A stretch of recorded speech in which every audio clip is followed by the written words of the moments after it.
ایک بات تو یاد رکھیے کہ اہل بیت ہم سے اتنی محبت کرتے ہیں، اس میں کوئی شک و تردید نہیں ہونی چاہیے، کیونکہ محبت نہ ہوتی تو دیار کفر میں بھی اپنی محفلوں میں نہ بلاتے، محبت نہ ہوتی تو اتنا شعور نہ دیتے کہ ان مجلسوں میں۔ ابھی میں لندن میں تھا، ایک مومن نے اپنا واقعہ سنایا، ایسے تو تاریخ کے بہت سارے پرانے واقعات ہیں، لیکن جو ابھی ریسنٹلی ہم جن سے ملتے ہیں، جن سے سنتے ہیں، کئی واقعات ہیں امام رضا کے، حضرت غازی عباس کا واقعہ سنا ہے، حی و حاضر ہیں، زندہ ہیں، اسٹین مور کی سائٹ پہ رہتے ہیں۔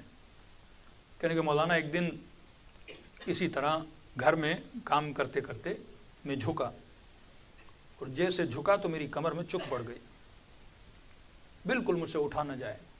ڈاکٹر کے پاس گئے تو ایک ہڈی ہوتی ہے L4 L5، انہوں نے کہا کہ وہ بیچ میں خشک ہو گئی ہے، فاصلہ آ گیا، لہٰذا ابھی آپ کی کمر کبھی سیدھی نہیں ہو سکتی، ہم کچھ آپریشنز کریں گے۔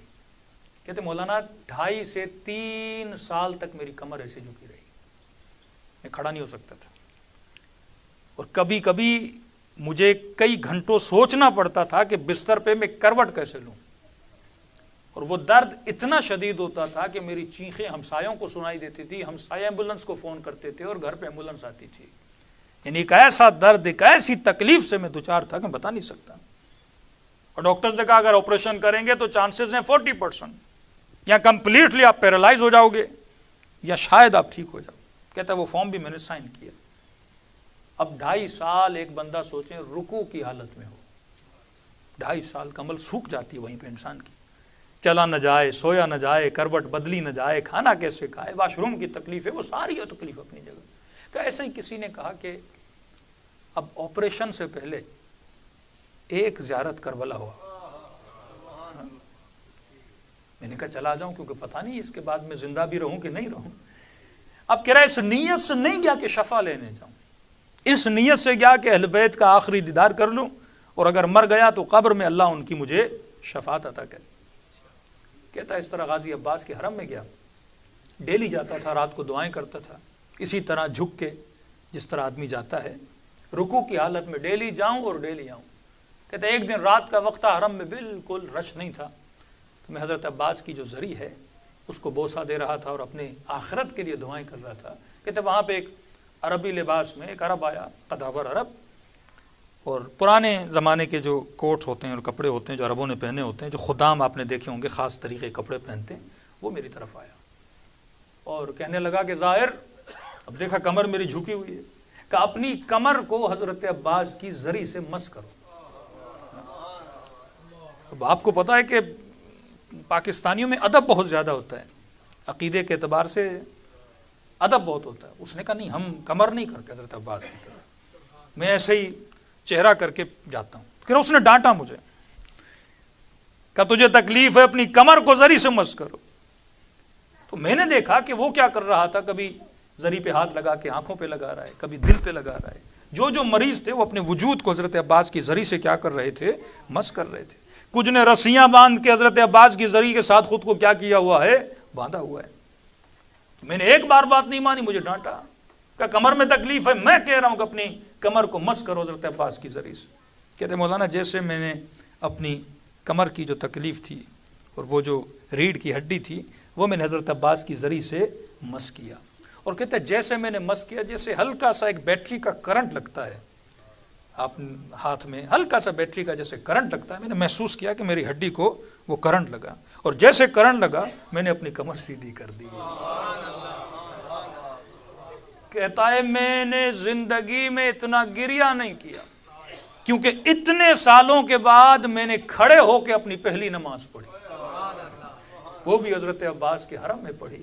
کہتا مجھے یقین نہیں آیا، اب میں نمازیں ختم ہی نہ کروں، کیونکہ اتنے سالوں کے بعد، سمجھو 2.5-3 سال کے بعد بندے کو کھڑے ہو کے نماز پڑھنے کا موقع ملے۔ کہتا نماز پہ نماز پڑھے جاؤں، یہاں سے ہوٹل گیا، میرے چہرے پہ عجیب سی مسکراہٹ، اب ہوٹل والوں میں زائروں کو بھی نہیں پتا کہ میں مسکرا کیوں رہا ہوں، انہوں نے بھی محسوس نہیں کیا کہ بندہ کمر جھکا کے گیا تھا اور کمر سیدھی کر کے واپس آیا ہے۔ کہہ رہا ہے ہوٹل کے 7ویں منزل پہ جاؤں، اپنے بیگ لے کے نیچے آؤں، پھر اوپر جاؤں، میں اپنا چیک اپ کر رہا تھا، اگر شفا ملی ہے تو پھر میری وہ بار بار کہیں کہ کہیں کمر میں وہ نہ ہو جائے۔ میں نے کہا آپ نے کچھ محسوس نہیں کیا؟ پہلے تو میں اوپر تک بھی نہیں جاتا تھا، وہ سارے پریشان ہو گئے، ارے تمہاری کمر کیسی سیدھی ہو گئی؟ میں نے کہا اس در پہ جو آتا ہے اسے عباس شفا دے کے واپس بھیج دیتے ہیں۔ صلوات پڑھے محمد و آل محمد۔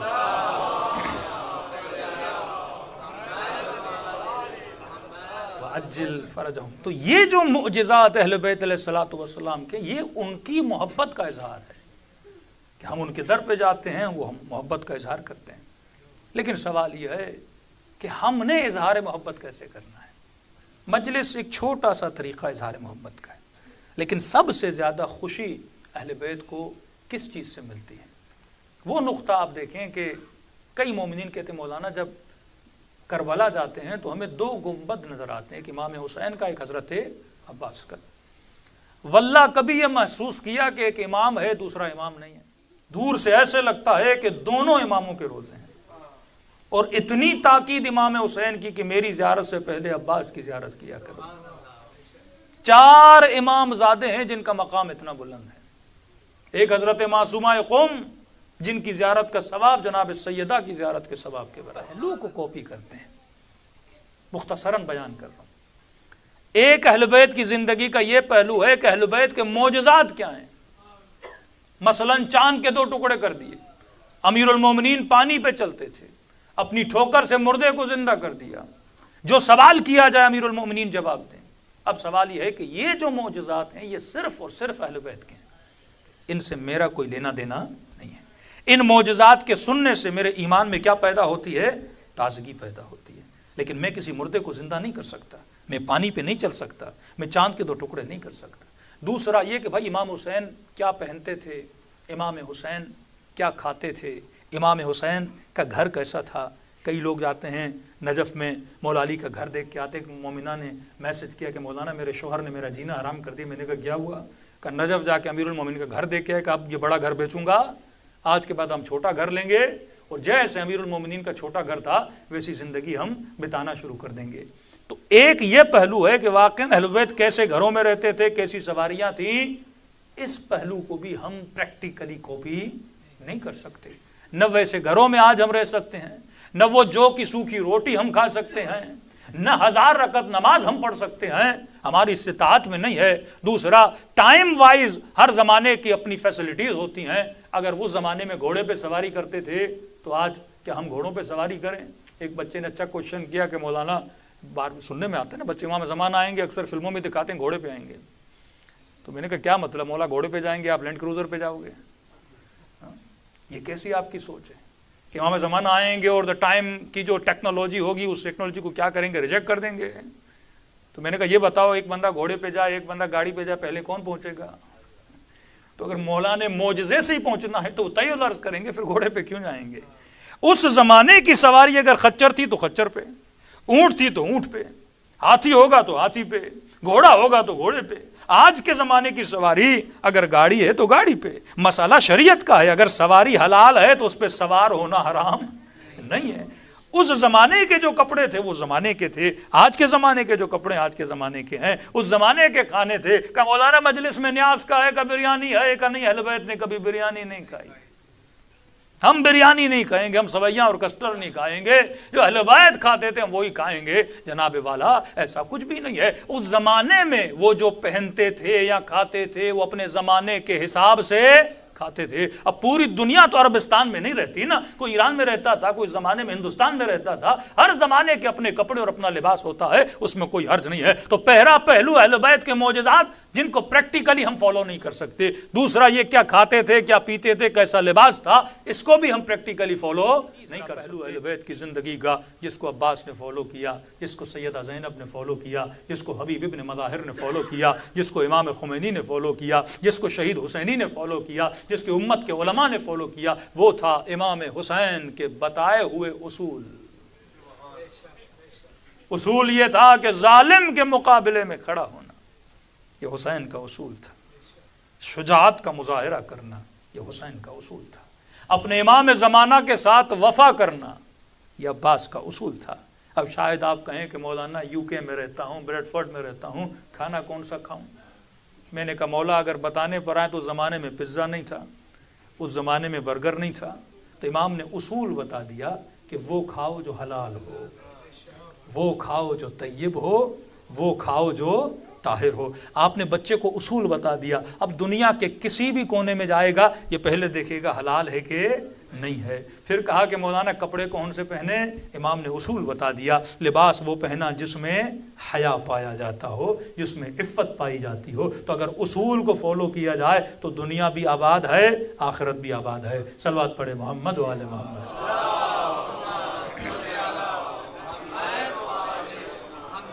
ہمارے گھروں میں اگر بے چینیاں ہیں اس کا سبب بھی یہ ہے کہ ہم اہل بیت کے بتائے ہوئے اصولوں پہ نہیں چلتے، ہم کچھ پریکٹیکلی چیزیں کر کے گھروں میں چلے۔ فلاں مولانا ہے ایک مشہد میں، آپ جانتے، میں نے کہا ہمارے دوست ہیں، کہا کہ انہوں نے کافی ٹائم پہلے ہمارے گھر میں شوہر کے ساتھ انبن تھی تو انہوں نے ہمیں چینی دی تھی، اور الحمدللہ چینی کا اثر بڑا تھا، اور جو شکایت ہمیں شوہر سے تھی وہ شکایت کیا ہو گئی؟ دور ہو گئی۔ ٹائم نہیں دیتے تھے، محبت کا مسئلہ تھا، وہ سب کچھ ہمارا دور۔ میں نے کہا آپ کو ہم سے کیا چاہیے؟ کب ان کا کانٹیکٹ نہیں مل رہا، لہٰذا اگر آپ وہ چینی بھیج دیں تو ہمارے گھر میں پھر سے وہ مسائل بپا ہو گئے ہیں۔ تو میں نے کہا کہ چینی انگلینڈ میں نہیں ملتی، کہ شوگر وہاں نہیں ملتی؟ کہا نہیں وہ پڑھی ہوئی شوگر تھی، اس پہ انہوں نے کچھ دم کیا ہوا تھا۔ اچھا، میں نے کہا کتنی بھیجی تھی؟ کہا انہوں نے کوئی 1 کلو بھیجی تھی۔ تو میں نے کہا کہ کیا ہوا کہ نہیں مولانا، ہدیہ بھی ہم اچھا دیتے ہیں۔ میں نے کتنا دیا تھا؟ کہ میں نے 500 پاؤنڈ دیے تھے 1 کلو چینی کے۔ میں نے کہا یہ تو ہم سے بھی آگے نکل گیا، 1 کلو چینی کے 500 پاؤنڈ۔ اب دیکھیے سائیکولوجیکلی پرابلم، اصول اگر زندگی میں نہ ہو، اگر یہ شروع سے اہل بیت کے اصول پہ عمل کرتی تو اس کی زندگی آباد ہو جاتی۔